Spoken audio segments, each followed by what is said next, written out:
Welcome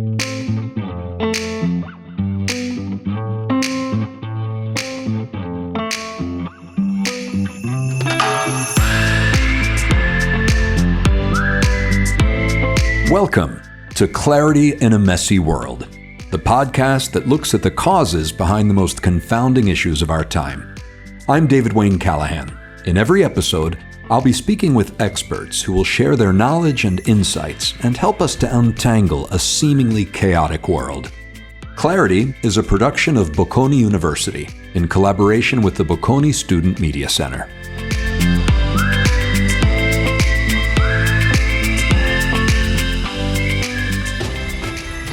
Algorithms are all around us and have come to rule very sensitive aspects of our lives. But are they treating us all fairly? Can we trust them? Today we're going to have a look at how algorithms might fail to understand us, or potentially even work against us. Joining us today is Professor Dirk Hovy. Dirk is Associate Professor of Computer Science in the Department of Marketing at Bocconi University and Director of the Data and Marketing Insights Research Unit at the Bocconi Center for Data Science and Analytics. He works in natural language processing, a subfield of artificial intelligence. His research looks at the intersection of language, society, and machine learning, or what language can tell us about society, and what computers can tell us about language. Dirk, thanks for joining us today. Thanks for having me on the show. Dirk, you have been focusing on the topic of ethics in data science and algorithmic fairness. Now, when I think about algorithmic fairness, probably the first story that comes to mind is the outcry in England this past summer.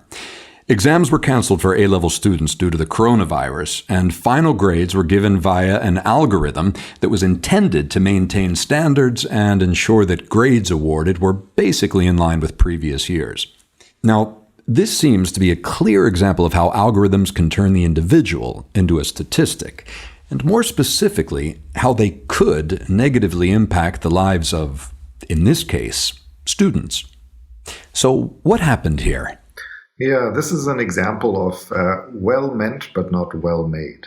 So essentially, the algorithm was designed to make the life of teachers easier. And with algorithms, we often have this allure that they seem more objective. They seem less prone to personal bias. If a teacher doesn't like a student, that might influence the grade that the teacher gives the student, even though they shouldn't, obviously.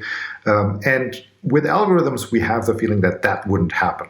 Mm-hmm. Now, the problem in this case was that the algorithms were trained on historical data and on the suggestions, on the estimates of the teachers.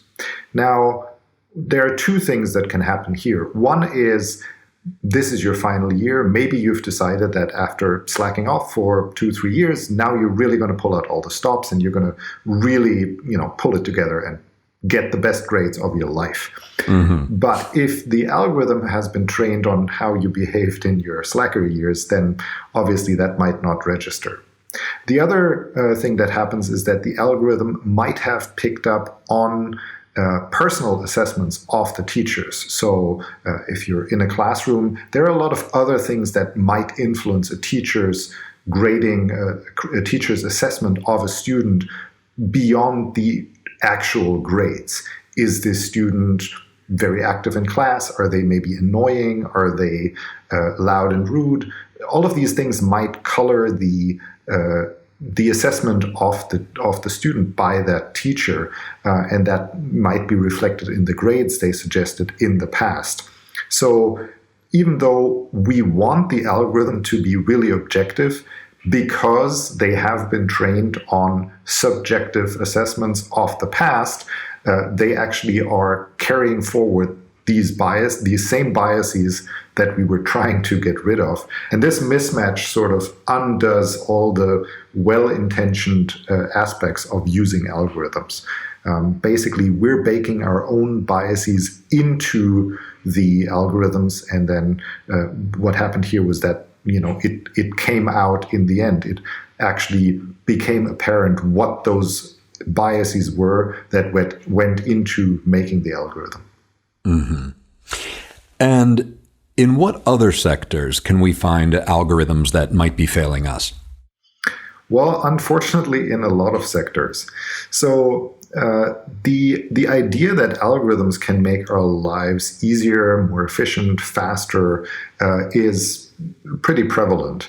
And so algorithms are used today in a wide range of applications. You have probably interacted with dozens of algorithms since you woke up this morning without even knowing it. So a lot of the tools, a lot of the things we use every day, from search engines to online music to online videos to anything else, is fed by algorithms. And these algorithms are subject to, well, the care and sort of attention of the engineers that make these algorithms. And what happened in the case of those grades can also happen in other situations where we're trying to automate human decisions. One of the most egregious cases, and the first case, public case that actually drew my attention to this area, was something in the US where they tried to automate judgments by actual legal judges on bail decisions for defendants. And what happened there was that this was trained again on historical data, and the decisions by those judges had actually been biased against defendants of color. And so this became apparent when they ran the algorithm, because the algorithm actually turned out to only pay attention not to what the defendant had done in the past, what the crime was, but it simply looked at the color of skin and made that the single decisive feature. Now, that's obviously wrong, and it's not something that the algorithm had decided. The algorithm itself doesn't have an ideology, but it reflected the bias that it was trained on. It reflected exactly the kind of stereotypes that had gone into the historical decisions that the judges had made before, and now the algorithm had learned to replicate them. There are also other cases where algorithms are reflecting the kind of societal stereotypes that we carry around with us and that are reflected in the way people and society talk about certain issues. For example, gender stereotypes or stereotypes about ethnic groups.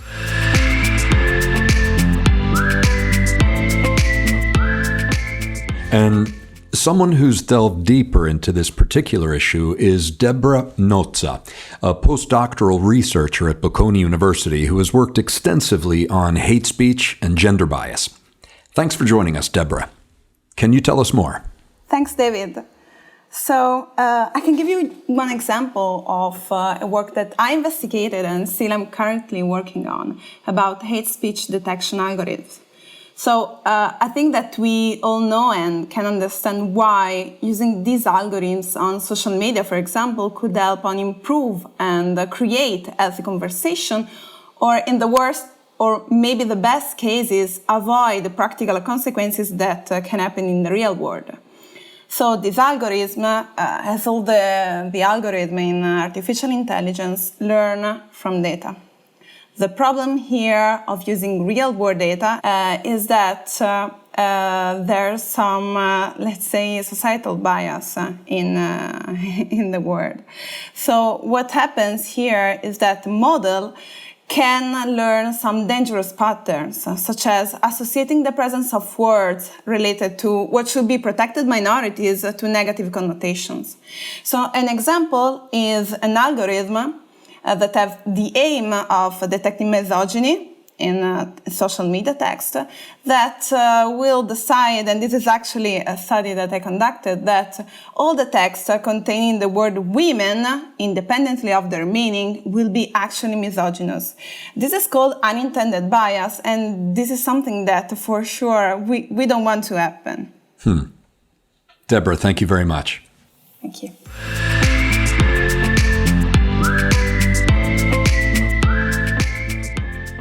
Dirk, given the enormous controversy over the use of algorithms in social media, Could you explain how the unseen algorithms behind these platforms work for and possibly against social media users? Yeah, so again, this is a case of, a tale of two worlds. So on the one hand, we want these algorithms to make our lives easier. So when I use a search engine such as Google, I want the correct result to come up on top, or the most appropriate, the best suited result for that search. So for the algorithm, it can actually be beneficial to look at what I have searched for before and to know to some extent who I am. So for example, if I'm searching for Vikings, am I interested in the historical medieval period, or am I interested in the TV series? Now, if my previous search had been for Breaking Bad, then I probably now want to know about the TV series Vikings. However, if I looked for medieval battles or something like that, I am probably more interested in the early medieval period. So for the algorithm, it can actually be beneficial to know what I've searched for before to give me a better result to my current query. It can also be beneficial for the algorithm to have a sense of who I am in terms of maybe how old I am, whether I'm searching for, children's toys or something for adults, if I'm, a native speaker of English or not.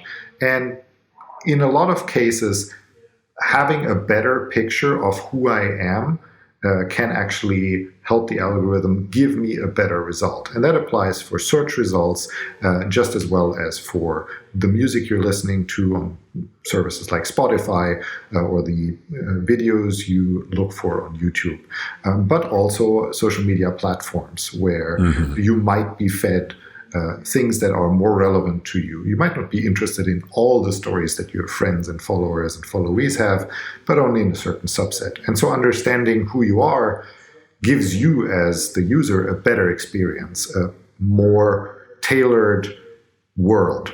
A more tailored world, but this algorithm is not helping you to think outside of the box in any way. You're very much in the box you've created. Yes, exactly. So the downside is that the better the algorithm gets at figuring out who I am to provide me with the things I might want, the more this algorithm also, knows how to micro-target me. And this is something that we've seen in the past, that social media platforms are actually exploiting this to micro-target consumers. So the better the algorithms know us, the better they can actually serve us and provide us with the results that we want, with the search results, with the movies, with the songs we like, and with the stories of our friends we like. But it also makes us more transparent. It makes us easier to target with ads. It makes us easier to figure out who we are, and thereby kind of violates our privacy a little bit and makes us less anonymous online.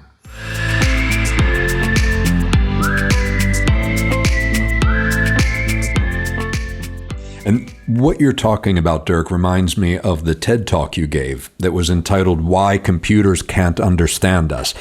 And one of your main ideas in that was that language is fundamentally about ourselves and not about the content of what we say. And that computers take into account only what is said and not who is saying it, which you call the what not who trap. Now, are computers incapable of contextualizing language being created? To some extent, yes. So what has happened so far is that a lot of the algorithms that deal with language, which is the field I'm working in, are focused mainly on the information content of language. And yes, when I'm saying something, I want to confer some information to you, but there are also a lot of other factors that go into this. So one of my favorite examples is due to Veronica Lynn. If you have the sentence, "that was a sick performance," that means something very different depending on who says it and in what situation. So a 16-year-old at a skate park might mean that was great. A 86-year-old after an opera recital definitely did not think that was great. So taking that into account is something that comes very natural for us as people, because language is a social construct. Language is something that we do as part of our lived everyday experience. Computers do not have this opportunity. Computers don't have feelings, relations. They don't have the embodiment to know what it means to be at a skate park or at an opera. And so all they can focus on really is the information content so far. We're working on actually expanding that a little bit and making computers smarter about the fact that different people talk differently about different things. But so far that is not happening. So computers so far really only pay attention to the content of what is being said and not really what that means. Now, what we talked about before, the algorithms actually taking into account what I've said before and what they know about me kind of goes a little bit towards alleviating that problem of algorithms being disembodied spirits to some extent, but it cannot really fully address the problem. And that sort of, goes to show again the dual nature of these tracking and characterization and profiling algorithms. The more they know about us, the better they can understand what we're saying. But the more they know about us, they also make us, more vulnerable online.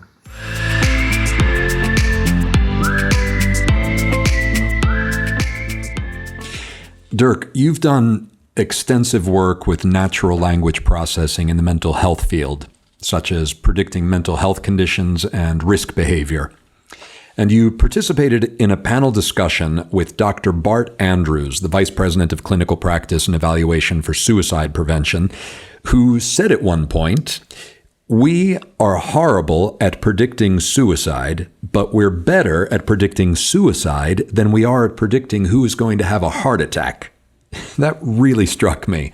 Does this mean that we're further along in predicting emotional and psychological responses in humans than we are in predicting illness and mental health? To some extent, yes. But we should also see that it is easier to predict some of our emotional and psychological aspects from language. We as humans are hardwired to do that. I can immediately sense if somebody is sad by the way they're talking, and probably also by looking at them. But language does carry a lot of information about how we feel. It was designed to some extent to convey that, right? We are using words to express condolences, to tell people that we're sad, to tell people that we're happy. So language really is a strong signal for all of these things. And that makes it a lot easier to use it as a diagnostic tool to infer psychological states in general. Now, obviously, as Bart Andrews has pointed out, it's by no means perfect, and there are a lot of issues with that, and we need to be very careful in getting those things right. But compare that to what it takes just to decide whether somebody has COVID or not, right? We might have to take a swab, we might have to draw blood. For other things, you have to get an X-ray or get into an MRI machine. So these are much, much more difficult, much, much more involved procedures to get the data to make the diagnosis. Whereas for psychological states, all quote unquote you have to do is to just listen to what somebody is saying and process that.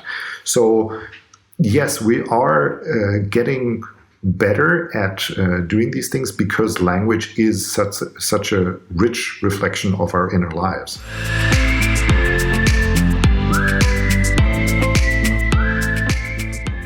And regarding algorithms, it begs the question, can this proprietary accumulation of language, the mirror of minds and souls, lead to manipulation?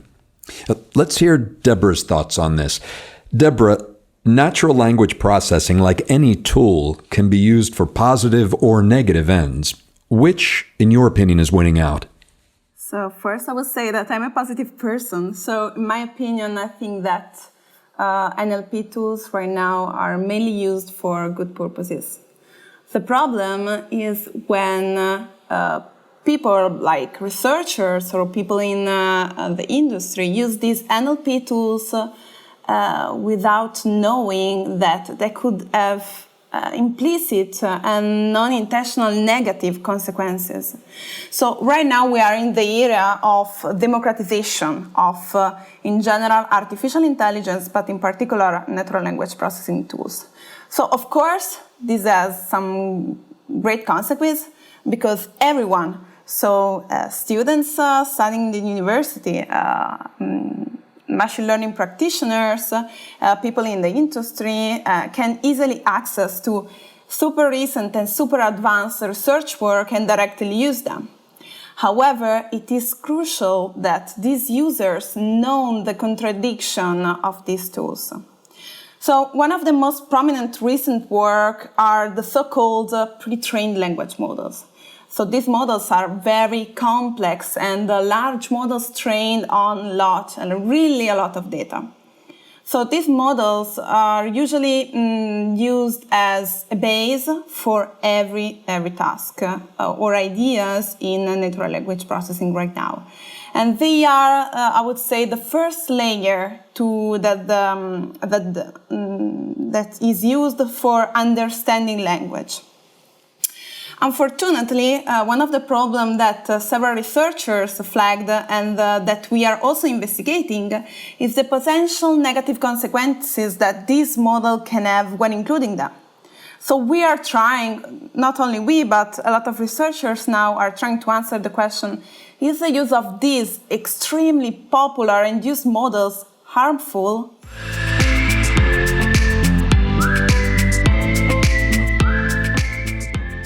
There is skepticism surrounding artificial intelligence in general. A popular science fiction theme is that of computers taking over, usually with deadly consequences for mankind. Dirk, you've stated that computers only know what we teach them, and it stays with them for their entire lives. From that, I understand that computers can't elaborate or allow thoughts and ideas to evolve on their own. But is there a chance they'll ever be able to make that leap? Yeah, so this is an interesting question, and there is a whole field of computational creativity that goes into it. To some extent, algorithms are basically just recipes. They're sort of step-by-step instructions on how to solve a particular problem every time. So they're not necessarily meant to deviate. They're not necessarily meant to make that leap of faith and sort of come up with something new. And what we've seen in the initial example with the English test scores, they are very dependent on the quality and on the type of data that we give them to teach them. And they sort of internalize these things. So while there is a possibility to have algorithms be creative and learn, there are things called genetic algorithms that are sort of designed to mutate and come up with new solutions that haven't existed before. In the meantime, it's rather unlikely that we as humans will be replaced in our creative endeavors. And we will sort of still, be the ones who come up with the ideas and have the algorithms implement them. Mm-hmm. As to whether Siri can be a friend depends a little bit on what you're looking for in a friend. So if you just need somebody to listen to and kind of mirror back to what you've said, then there's actually a good chance. So in fact, one of the earliest work in natural language processing in using text in computers was a program called ELIZA by a researcher named Weizenbaum, who basically implemented a relatively simple algorithm that would take whatever people said and kind of played it back to them like a question. So he did this sort of tongue-in-cheek to kind of mirror the behavior of psychiatrists at the time. This was back in the 60s or 70s. And he put people in front of this algorithm and let them interact with the algorithm. So people would say, I'm feeling really bad today. And the algorithm would respond with, why is it that? And then copy what the person just said. You are feeling really bad today. And then the person would elaborate, and then it would say, oh, go on. Why is it that you feel like, this person from accounting is always on your back? And, people would actually report that they felt better after talking to Eliza, and even after they have been told that this was an algorithm and, maybe even shown the source code, they would still say that it helped them. So depending on what you're looking for in a friend, algorithms might be able to, quote unquote, be your friend. Just, maybe don't expect them to come up with a, cool new game or a fun time activity.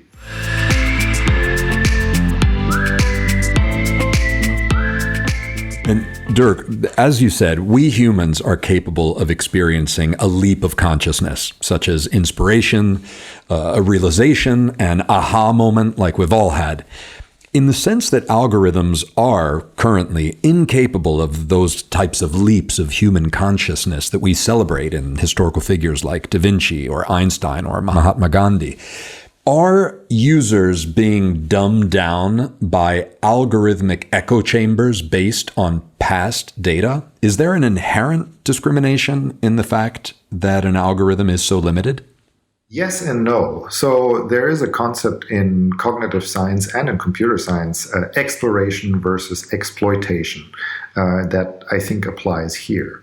So what we want to do to some extent in these algorithms is we want to reap the benefits of the algorithms knowing us so well. So in the beginning, there's an exploration stage. The algorithm has to get to know us and has to sort of find out what we like, and then it will try and exploit that knowledge by giving us the things we want. And the better it does that, the better our user experience might be. There was an early online radio, which I will not name here, but it had the problem that, it asked you which songs you liked. And when you listen to a song, you could say, I like this song. And then the algorithm would, intuit, okay, you like the song, so I can play it again. What happened over time was that you sort of got into a state where the algorithm would seemingly just play the same 10 songs over and over and over and over again because you told it that you like those songs. And yes, you did, but you also wouldn't mind listening to another song that is similar to those 10 songs every once in a while.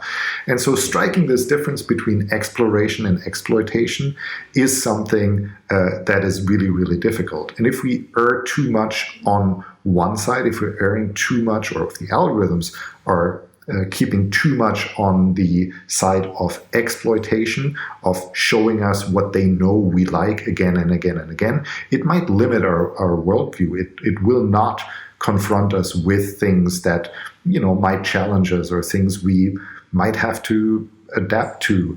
A lot of the current algorithms are getting better and better. So if you take examples, for example, YouTube or Spotify, a lot of the success of these algorithms is that they have learned to mix it up every once in a while, to figure out what it is in the things we liked that those things have in common, and then suggest something that is similar to those things, but it's not the same.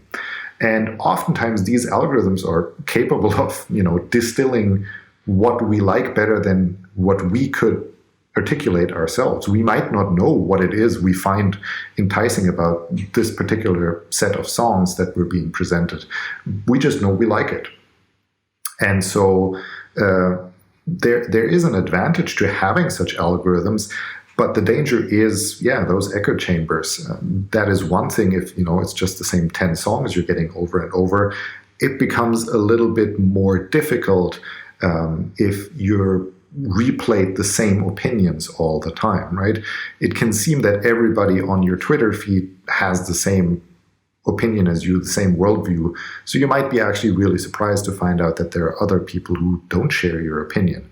And again, if we're sort of more focused on, pleasing the user and playing back the things we know, like the evergreens we know they like, whether those are songs, movies, or opinions, then we're kind of restricting the algorithm a little bit. But, to go back to your leap in consciousness, we need the algorithms to explore a little bit, to learn what the user likes, but then generalize that to new and exciting new insights, and maybe also to sort of challenging new movies, songs, and opinions.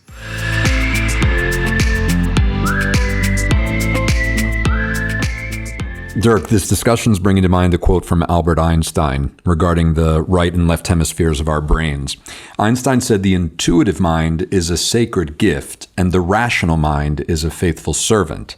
Now, simplistically put, the left hemisphere of our brain is rational, dealing in language and organizing sequences, while the right hemisphere absorbs reality in the moment, kinesthetically and emotionally. Given the unambiguous, automated reasoning that algorithms perform, couldn't we think of them as the function of a super left hemisphere?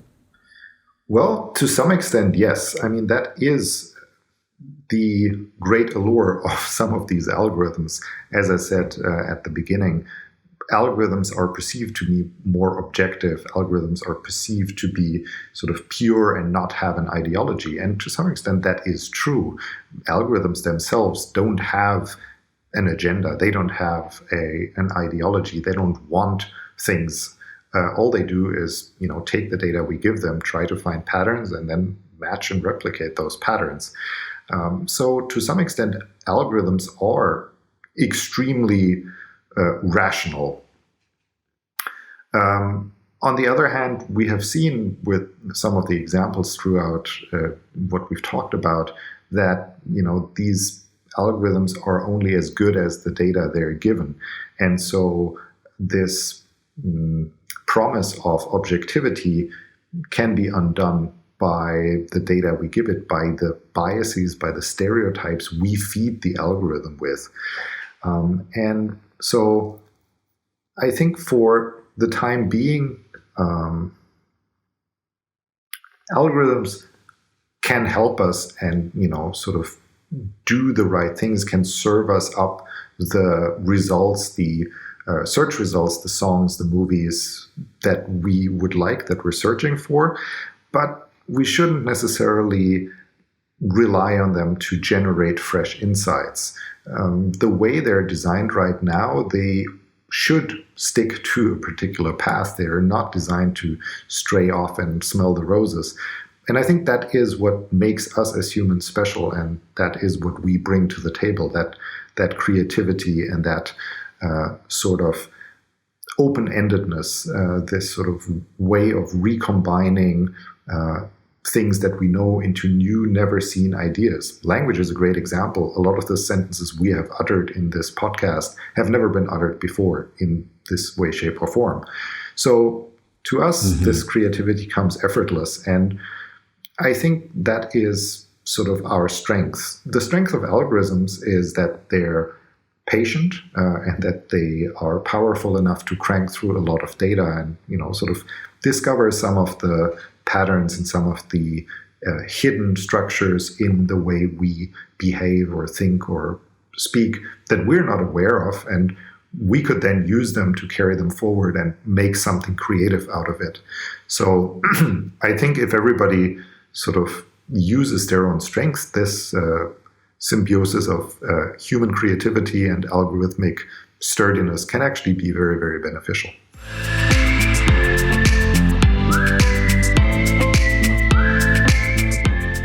Dirk and Deborah, thank you very much. Thank you. Thanks for having us on the show, David.